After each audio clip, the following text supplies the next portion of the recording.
Hey everybody, finally feeling better. Just in time for Christmas with the family. If you knew my family. Anyway, number 85 in the Criterion collection is Pygmalion, directed by Anthony Asquith and Leslie Howard from the United Kingdom from 1938. Now, a lot of you are familiar with Pygmalion, even if, like my mother, that name it means nothing to you, because Pygmalion is a play based off of an ancient Greek tale. The play was written by, oh my goodness. You know, when you start recording, it's very easy. George Bernard Shaw, for thoughts to go out of your head. George Bernard Shaw wrote Pygmalion, the play.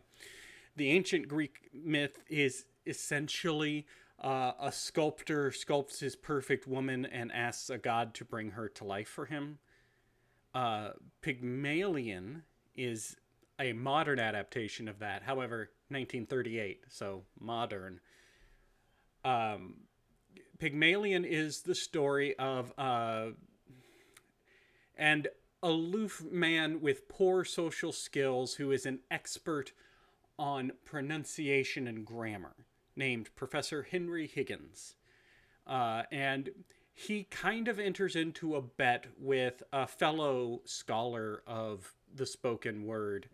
Actually, his friend is more an expert on the written word of Sanskrit, but the two of them get into a bet about whether or not Henry Higgins can take a flower girl with a gutter Cockney accent and trick people into thinking she's actually a lady of sophistication just by teaching her how to speak properly.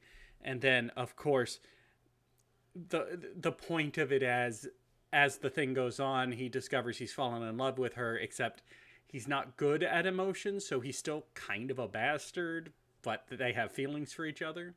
If this sounds familiar at all, it's because Pygmalion was adapted into a musical called My Fair Lady, and that was adapted into a movie called Pretty Woman starring Julia Roberts. So if you've seen My Fair Lady or Pretty Woman, they come from Pygmalion. Now, this adaptation, it's a very good adaptation, and I hadn't seen Pygmalion before. I was in a production of My Fair Lady as a teenager. I've seen Pretty Woman. I've never seen Pygmalion.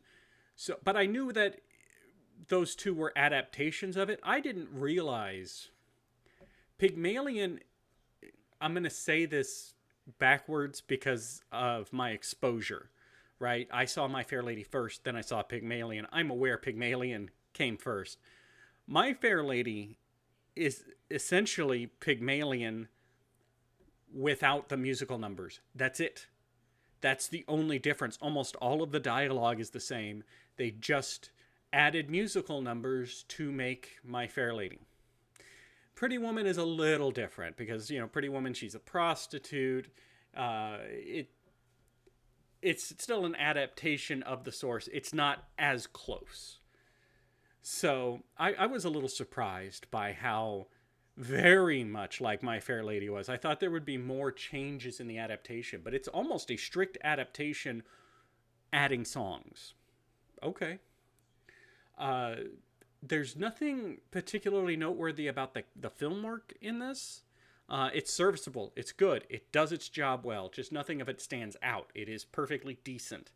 The film itself is very enjoyable. It's fun.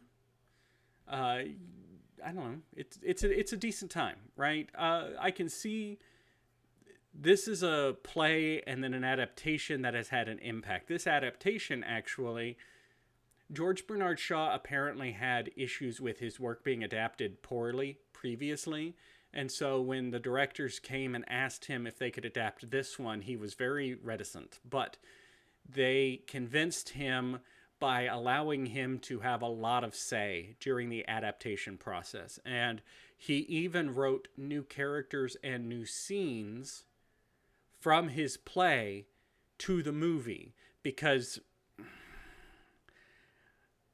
sometimes in plays scenes are written just to allow the background crew to do things. An example is Little Shop of Horrors. I love Little Shop of Horrors.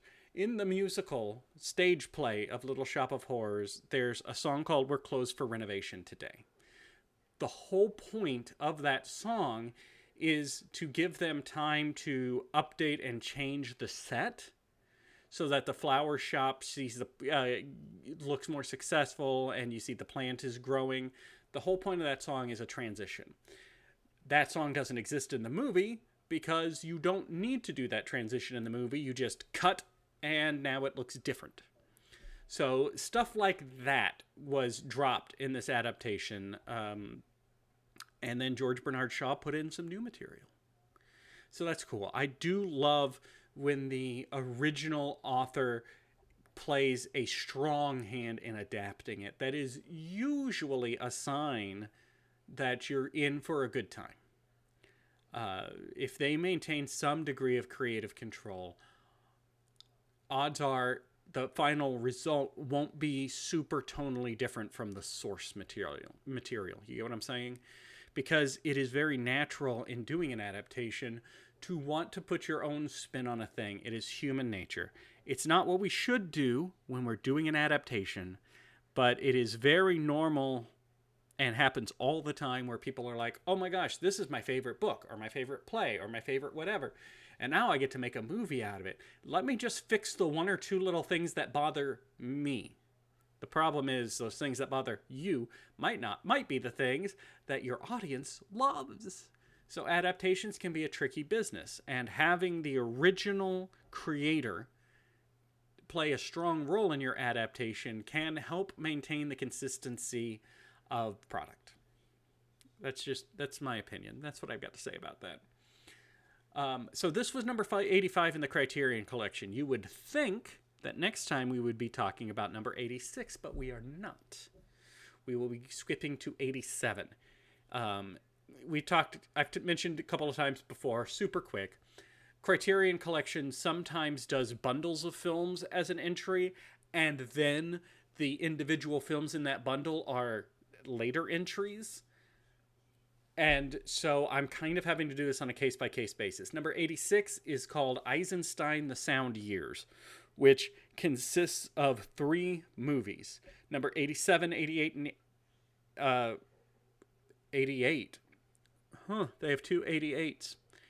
Number 87, 88, and 88 are those 3 movies.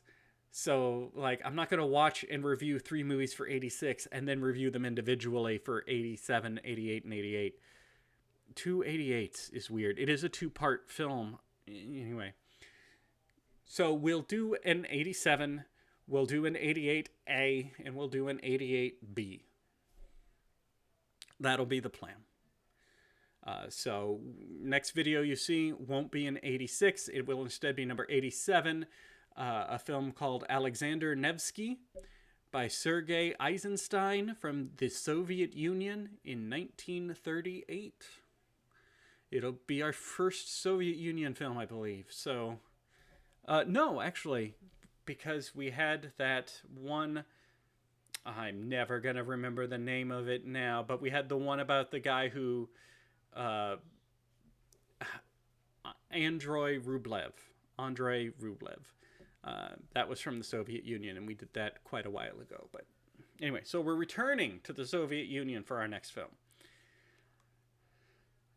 It is almost Christmas time, so I wish all of you a happy holiday, whatever it is that you celebrate. And if you don't celebrate, I just hope you have a happy end of the year. This last month has been very rough for me and my family. I hope it's smoother from here for us, and I hope that it's very smooth for all of you. I don't know for sure when you'll see the next one. I've got people coming into town, but you'll see me again. Till then, I'll see you guys. Thank you for watching.